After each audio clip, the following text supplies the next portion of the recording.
She was humming when I got home. In the kitchen, barefoot, stirring something. I stood in the doorway and watched her silhouette move slowly through the late afternoon light, her hand cradling the swell beneath her belly. That same humming, that same softness. But the phone call was still echoing in my head. "Are you sure you're the father?" The voice was low, careful, hesitant. It belonged to her cousin, James, a man who never called unless something was broken. He hadn't meant to say it, I could tell. But once the question fell, he didn't try to take it back. She turned, smiled. That perfect, glowing smile she'd worn since the pregnancy test lit up. "I was just thinking we should paint the nursery next week," she said. I nodded, but all I could think about was the pause before James hung up. That quiet, weighty pause. Like he knew what I was about to find. We weren't supposed to make it. When she told her parents she was pregnant, for me, they didn't hesitate. Her father's voice broke windows. "Pregnant for a poor high school graduate? You're no daughter of mine." Her mother screamed, threw plates. "Get out!" She did. She came to me with nothing but a coat and a plastic bag of clothes. I took her in. I gave her everything. They didn't call, not once. So when the silence broke after 4 years, it was strange. Her mother suddenly texting her, calling her, sending gifts, a bassinet, baby clothes, books about parenting.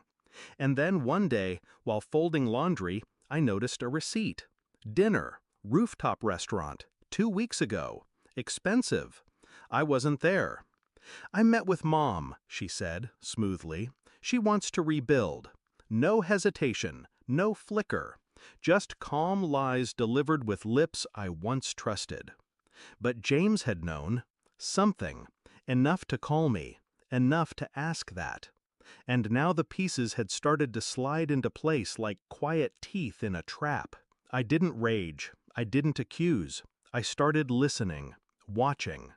She left her phone unlocked once, only once. That was all I needed. A name I didn't recognize.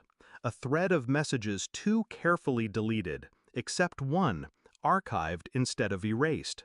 "We need to talk. He's starting to get suspicious." No name, no context, just that. I saved it, sent it to myself. Over the next week, I played the long game. I kissed her cheek, bought her prenatal vitamins, rubbed her back, pretended. And I took the DNA test, quietly. One of those new ones, mouth swab, mail in. 2 weeks, that's what they said. I waited while she talked about baby names, while she brought up midwives and hospital bags. I waited with a storm under my skin, controlled, calculated. She never saw the cracks. The envelope arrived on a Thursday.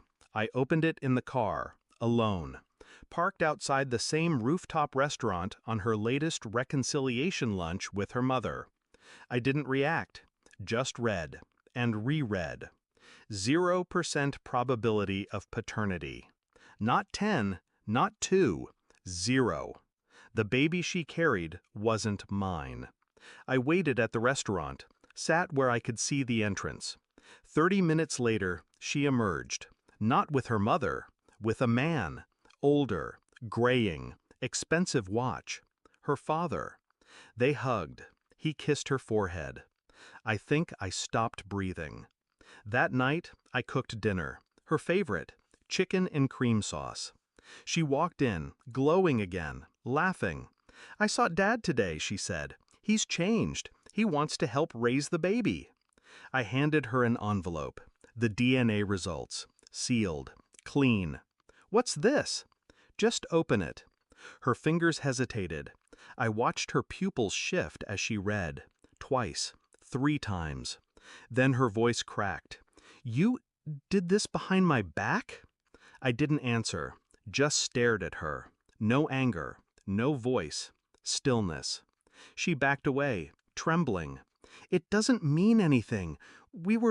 Things were complicated back then," I thought. "You thought I was too stupid to count months?" Her breath caught. Her lips moved, but no words came. I slid my ring off, placed it on the table. Then I pulled out my phone and played the recording. Her and her father at the restaurant, talking about how I'd never know, how they were fixing everything before I ruined it. Her face went white. I walked out, never slammed the door, never looked back. She called, dozens of times. I never answered. Eventually the calls stopped. Maybe her father paid her off. Maybe she spun another lie. Doesn't matter. I moved out that night. Everything I owned fit into one suitcase. People think betrayal feels like fire. It doesn't. It's ice. Quiet. Slow. It burns, yes, but it burns from the inside out. She thought I'd fall apart, thought I'd beg, but I don't kneel for liars.